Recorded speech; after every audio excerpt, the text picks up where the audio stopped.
बिस्मिल्लाहिर्रहमानिर्रहीम अस्सलाम वालेकुम। आप पाकिस्तान डेली न्यूज़ देख रहे हो। मेरा नाम है अब्दुल रहमान। नाज़रीन, शेर अफजल मरवत के हवाले से जी एक ट्रेंड भी चला आज, और शेर अफजल मरवत को जी बहुत कुछ कहा गया, गद्दारे पार्टी कहा गया।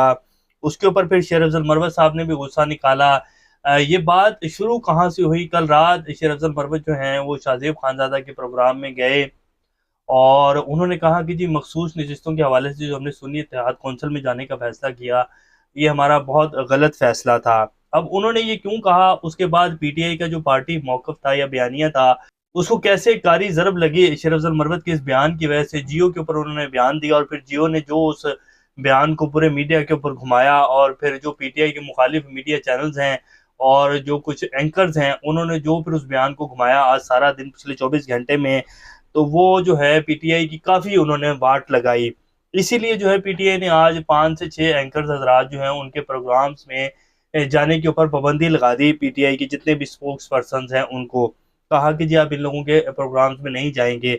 अब उस बयान की और शेर अफजल मरवत के खिलाफ जो कैंपेन चली फिर सोशल मीडिया के ऊपर, क्या हकीकत है? क्या पीटीआई में कोई अंदर लड़ाई चल रही है? पीटीआई को कब्ज़ा करने की कोशिश है?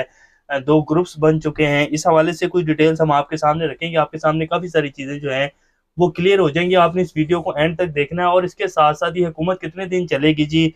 आसिफ ज़रदारी साहब को क्या सोचकर सदर बनाया गया एस्टेब्लिशमेंट की तरफ से, और एस्टेब्लिशमेंट क्या करवाना चाहती है 18वीं तरमीम को लेकर? क्या आसिफ ज़रदारी साहब जो हैं वो ये सब कुछ करेंगे, या फिर जो आसिफ ज़रदारी साहब को लात मार दी जाएगी? और शहबाज शरीफ साहब को जो 20 सीटें पीटीआई की और दी जा रही हैं, जो कि अब तमाम मीडिया पर ये बात हो रही है कि जी अब और पीटीआई को आज असद कैसर ने, बैरिस्टर गौहर अली खान ने, उमर अयूब ने प्रेस कॉन्फ्रेंस भी की। उन्होंने भी कहा कि जी 20-22 सीटें जो हैं वो पीएमएलएन को मज़ीद दी जा रही हैं। तो पीएमएलएन को ये सारी सीटें देकर, यानी कि शहबाज शरीफ साहब को वाज़ेह अक्सरियत देकर क्या करवाना की कोशिश की जा रही है? ये क्या होने जा रहा है? क्या ये हुकूमत चल पाएगी? क्या आसिफ ज़रदारी साहब इतने कच्चे खिलाड़ी हैं? क्या उनको ये सारी चीज़ें नहीं पता हैं? तो ये सारी डिटेल्स आज आपके सामने रखेंगे। इससे पहले अगर आप लोगों ने चैनल को सब्सक्राइब नहीं किया तो रेड बटन को प्रेस कर लें और बेल आइकॉन को भी प्रेस कर लें, ताकि लेटेस्ट अपडेट्स आप लोगों को मिलती रहें और ये जो हमारा ताल्लुक है ऐसे ही जुड़ा रहे। सबसे पहले जी ये हुकूमत कितनी बेगैरत हो चुकी है, और मैं सीधे-सीधे लफ्ज़ों में ये कहूँगा, क्योंकि पीएसएल हो रहा है और आज जो वाक़या हुआ है, क्या हम लोगों को ये चीज़ ज़ेब भी देती है? मुसलमान कहलवाने के लायक भी हैं, या जो इस मुल्क को चलाने वाले हैं वो ये कहने के दावेदार हैं कि जी हम गज़ा के साथ हैं, फ़लस्तीनियों के साथ हैं, हम जो है उनके साथ इज़हारे यकजहती करते हैं। क्या हम ये कहलाने के फिर काबिल हैं, या हम ये झूठ जो है कह सकते हैं? और पता तो है सारी दुनिया को कि पाकिस्तान के तिलों में जो है वो कितना के तेल है। पाकिस्तानियों के तिलों में नहीं, पाकिस्तान को चलाने वालों के तिलों में कितना के तेल है, और ये कितने के जो है वो गज़ा और फ़लस्तीनियों के हक़ में जो है बात करते हैं, और इनके दावों में कितना के जो है वो दम है। तो आज जी एक वीडियो आपकी स्क्रीन के ऊपर बल्कि चला ही देते हैं। ये वीडियो आप देखें जिसमें ये पीएसएल के मैचेस हो रहे हैं, आप सब लोग जानते हैं पूरे पाकिस्तान में। तो वहाँ एक लड़के ने उठा और उसने जो है फ़लस्तीन का झंडा लहराने की कोशिश की, जिसके ऊपर सिक्योरिटी गार्ड ने जो है उसको वो झंडा लहराने से रोका और उससे वो झंडा पकड़ लिया। यानी कि खुली हदायत दी हुई हैं कि जी अगर कोई बंदा पीएसएल में इस तरह का झंडा लहराएगा, या वो लाज़मी बात है पाकिस्तानी या फ़लस्तीन का झंडा लहराएँगे, तो जो है उसको आपने लहराने नहीं देना है। क्या हम कर रहे हैं जी? और क्या हम जो है फिर ये कहें कि जी अल्लाह हमारे ऊपर और हमारे पाकिस्तान के ऊपर जो है वो रहम फरमा दे?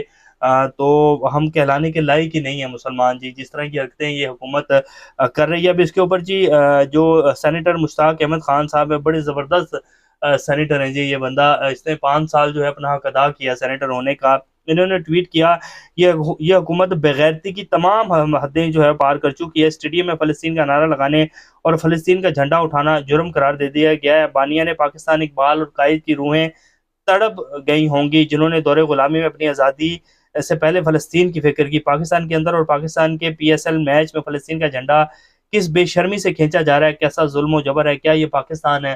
तो उन्होंने भी ये सवाल उठाया और हमने भी हकीकत आपके सामने रख दी है। अब हम चलते हैं कि जी शेर अफजल मरवत साहब के हवाले से पहले तो उन्होंने ये बयान दे दिया कल रात को कि जी जो सुन्नी इत्तेहाद कौंसिल में हमने शमूलियत की है, वो जो है हमारा एक गलत फ़ैसला था, और जिसका ख़मियाज़ा जो है वो पीटीआई ने भुगता है। अब इसके हवाले से ये अगर अब सुन्नी इत्तेहाद कौंसिल में भी पीटीआई चलेगी जी, और अगर ये किसी और भी पार्टी में चले जाते हैं, मजलिस वाहदतुल मुस्लिमीन में चले जाते हैं, या शहरानी ग्रुप जो कि JUIF से अलहदा हो चुका है, मौलाना शहरानी साहब का ग्रुप है, उसमें भी चले जाते और पीटीआई मखसूस नशिस्तों की बात करती तो उनको नहीं मिलनी थी, क्योंकि निज़ाम नहीं चाहता है और ये फैसला हो चुका है कि पीटीआई को इक़्तिदार में नहीं आने देना, क्योंकि जिस तरह की अंधाधुंध धांधली की गई है उसके बाद आप तसव्वुर ही नहीं कर सकते।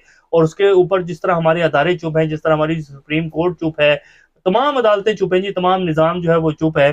तो उसके बाद आप ये उम्मीद रखें कि जी हमें निज़ाम से जो है कोई वो अच्छी खबर मिल जाएगी पीटीआई को, और पीटीआई को जो है वो हुकूमत बनाने दी जाएगी, तो ये गलतफ़हमी है।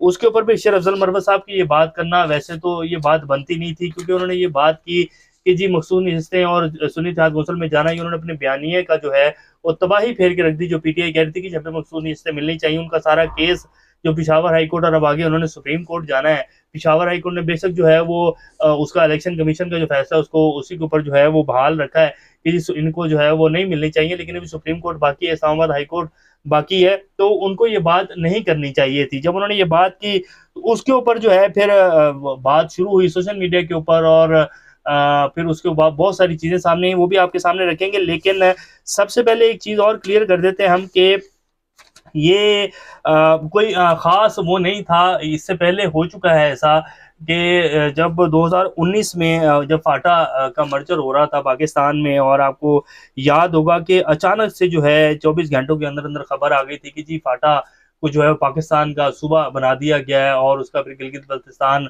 जो था बाकायदा सूबा मंज़ूर कर लिया गया था। असेंबली में जो इजलास हुआ, आइन में तरमीम की गई और उसको जो है ज़म कर लिया गया पाकिस्तान में। उसके बाद जो है फिर उसी टाइम जो है फिर केपीके में इलेक्शंस हो रहे थे, कुछ जो थे वो हलकों के ऊपर। तो जो है उसमें फिर चंद इंडिपेंडेंट्स ने इलेक्शन जीता था। उन्होंने जो है फिर बाप पार्टी में शमूलियत इख्तियार कर ली थी।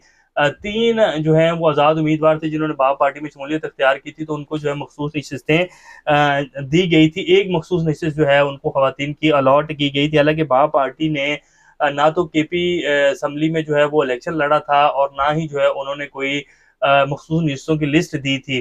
तो ये बाद में जो है फिर उन्हें इलेक्शन कमीशन ने फैसला दिया था कि नहीं जी इनको मखसूस नशिस्तें जो है मिलनी चाहिए, और एक मखसूस नशिस्त जो है वो 3 उन आज़ाद उम्मीदवारों को अलॉट की गई थी। तो बेसिकली इलेक्शन कमीशन ने ये अपने ही फैसले की जो है नफ़ी की है सुन्नी इत्तेहाद कौंसिल से मखसूस नशिस्तें जो है वो छीन कर। और जब कोई जमात रजिस्टर्ड हो, सुन्नी इत्तेहाद कौंसिल एक रजिस्टर्ड जमात है, तो उसको मखसूस नशिस्तें मिलेंगी ही मिलेंगी। पाकिस्तान का आइन इस बात को बिल्कुल वाज़ेह करता है। ये नहीं हो सकता कि जी अगर उन्होंने इलेक्शन नहीं लड़ा या उनका कोई बंदा नहीं जीता तो उनको मखसूस नशिस्तें नहीं मिलेंगी, ये नहीं हो सकता। जब आपने पहले ये फैसला दिया हुआ है तो फिर आप कैसे अपने फैसले को तब्दील कर सकते हैं?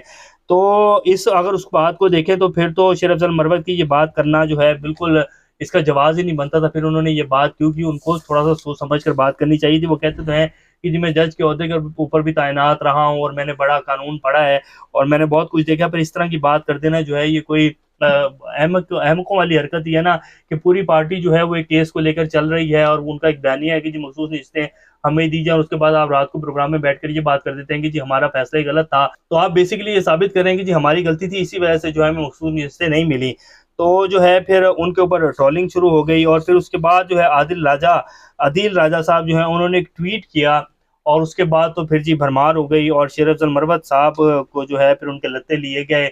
सोशल मीडिया के ऊपर जो कुछ टाइगर्स बैठे हैं इमरान खान के, उन्होंने फिर वो शेर अफ़ज़ल मरवत साहब की क्लास लगाई। उन्होंने जो ट्वीट किया वो आपके सामने रख देते हैं। इमरान खान की मुलाकातों पर पाबंदी के नताइज आना शुरू। अब ये आदिल राजा साहब जो हैं ये अरशद शरीफ साहब के डायरेक्टर थे, प्रोड्यूस करते थे उनके सारे प्रोग्राम को, तो ये देखते होते थे। बड़ी अहम शख्सियत है, बड़ा अच्छा एक इनका जो है वो तजर्बा है, न्यूज़ चैनल्स में बड़ी देर से ये काम करते रहे हैं। तो उनका ये ट्वीट है, उन्होंने कहा कि इमरान खान की मुलाकातों पर पाबंदी का नतीजा आना शुरू है।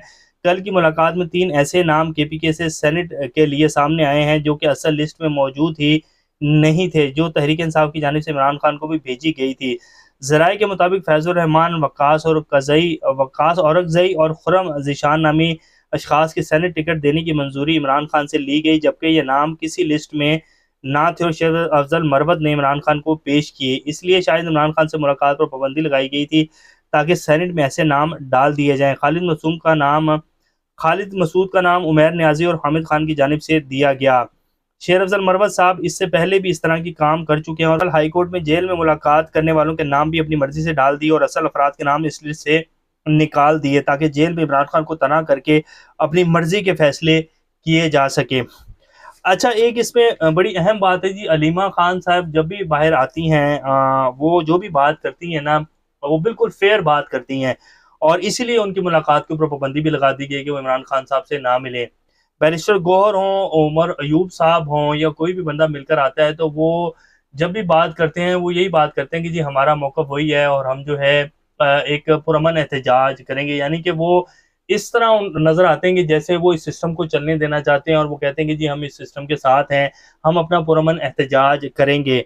लेकिन जो इमरान खान बात करते हैं, और जो अलीमा खान आके बाहर बात करती हैं, जैसे कि उस दिन उन्होंने कहा कि इमरान खान के ऊपर पाबंदी लगाने का मतलब है कि इमरान खान की जान को खतरा है, उन्हें जेल में जो मिलने नहीं दिया जा रहा। वो चाहते हैं कि तमाम जितने भी पीटीआई के एमएनएज़, एमपीएस हैं, वो अडयाला जेल के बाहर आकर बैठ जाएँ और एहतजाज करें। लेकिन जो बैरिस्टर गौहर अली खान है और पार्टी के और किसी भी बंदे ने इस बात के हवाले से ना तो ये कहा कि जी हम जा रहे हैं, बाहर बैठने जा रहे हैं, हम ये करने जा रहे हैं। हमाद अज़हर साहब ने भी ट्वीट किया, लेकिन उनके ट्वीट को भी नज़रअंदाज कर दिया गया। तो इन चीज़ों को देखा जाए तो ये तो बात पता चलती है कि जी पार्टी में इख्तलाफात भी हैं, और पार्टी में खींचातानी भी चल रही है कि बैरिस्टर गौहर खान क्यों चेयरमैन है, क्यों ना हम ही इस पार्टी के ऊपर कब्ज़ा कर लें। तो ये सारी चीज़ें तो चल रही हैं, और ये हमारी सियासत का हिस्सा है जी, ये तमाम पार्टीज़ में चलती हैं। जैसे नवाज़ शरीफ साहब की पार्टी में आप देख लें, वो नाराज़ होके बैठे हैं कि शहबाज शरीफ साहब क्यों वज़ीर-ए-आज़म बन गए, हालाँकि वो उनके भाई हैं। इसी तरह ज़रदारी साहब और बिलावल भुट्टो की जो चलती रहती है लड़ाई, जो है वो सारी कैंपेन करने के लिए, सारी नारेबाज़ी करने के लिए बिलावल भुट्टो, और फैसले लेने के लिए जो है वो आसिफ ज़रदारी साहब है। तो ये हमारी सियासत का एक तर्ज़ अमल है, और पार्टियों में ये सब कुछ चलता रहता है। लेकिन शेर अफ़ज़ल मरवत साहब ने जो है फिर एक ट्वीट दागा, और उन्होंने कहा कि जी जिसने ये सब कुछ किया है, उसके खिलाफ जो है मेरे जितने भी टाइगर्स हैं, और पीटीआई के जो टाइगर्स हैं, वो ज़रा कैंपेन चलाएँ।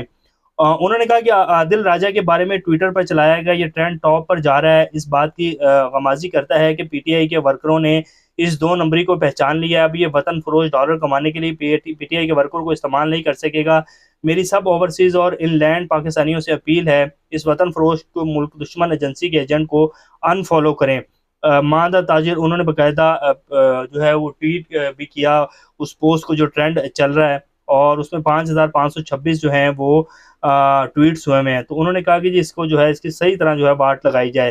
फिर उन्होंने जब ये कहा, एक इससे पहले उन्होंने ट्वीट किया शेर अफ़ज़ल मरवत साहब ने, जिसमें वो कह रहे हैं कि जी जो लोग मेरे खिलाफ ट्रेंड चला रहे हैं, उनकी मैं देख लूँगा, उनकी मैं तबीयत सेट कर दूँगा। I want to inform all opponents including the duo of traitors Arsalan Baloch and his mentors and all others that I am not impressed by your campaign against me. I wanna see you doing it widely and with more ambivalence. One of Arsalan mentors is extolling his position by claiming that was Senate candidate and that I got him dropped. He is not worth a PN job and he should jealous guard his current media position. I will give my opponents petting and shabash if they could complete 10,000 post target against me. I will review your performance a month after. तो उन्होंने कहा कि मैं इस बंदे को देख लूँगा, और इसके ट्रेटर्स को भी देख लूँगा जो मेरे खिलाफ कैंपेन चला रहे हैं, और जिसका ये सेनेट के लिए कह रहा है कि जी मैंने उनके नाम दिए हैं। तो इन ये बंदों की तो हैसियत ही नहीं है, ये तो कुक नहीं बन सकते जिनका मैं ये नाम लेकर मेरे नाम से जो है मंसूब करें कि जी मैंने इन बंदों के नाम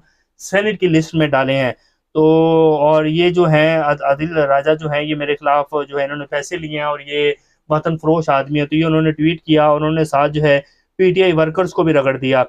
फिर उनको जो है माफ़ी मांगनी पड़ी पीटीआई वर्कर से, क्योंकि पीटीआई वर्कर्स जो उन्होंने कहा कि मरवत साहब आप ये बात ठीक नहीं कर रहे हैं, आपका जो भी मसला है, लेकिन आप हमारी इज़्ज़त करें, हम आपके लिए आवाज़ उठाते हैं। ये उबैद खान है, खान का सिपाही के नाम से ट्विटर अकाउंट चलाते हैं, उनके अच्छे खासे फॉलोवर्स हैं। उसके ऊपर फिर शेर अफ़ज़ल मरवत साहब जो है उन्होंने कहा कि heartiest apology to PTI workers if they felt offend by my any remarks. मैं उनसे माफ़ी मांगता हूँ तमाम पीटीआई वर्कर से, अगर उनको मेरी बात बुरी लगी है। तो बंदा पहले ही सोच ले जी, अब आप जो है एक जमात को लीड कर रहे हैं, और फिर आपको जो है कायमा कमेटी की मेंबरशिप भी दी गई है इमरान खान साहब की तरफ से, तो थोड़ा सा हौसला भी रखें।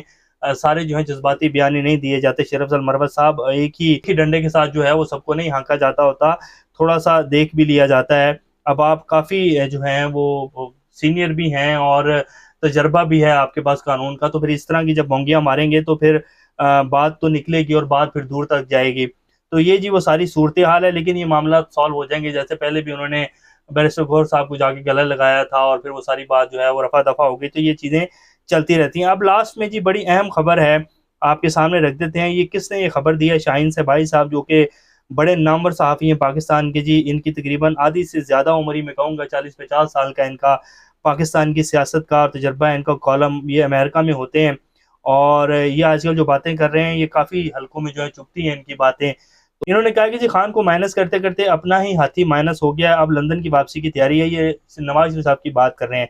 इसके बाद जरदारी साहब का नंबर है, क्योंकि वो 18वीं तरमीम वापस नहीं लाने देगा। 20 से 22 मजीद सीटें शहबाज शरीफ साहब को मिल रही हैं। फिर जरदारी की छुट्टी, मलिक रियाज भी गुस्से में है, सारी खिचड़ी पक गई है और अब जूतों में दाल बटने का वक्त आया चाहता है।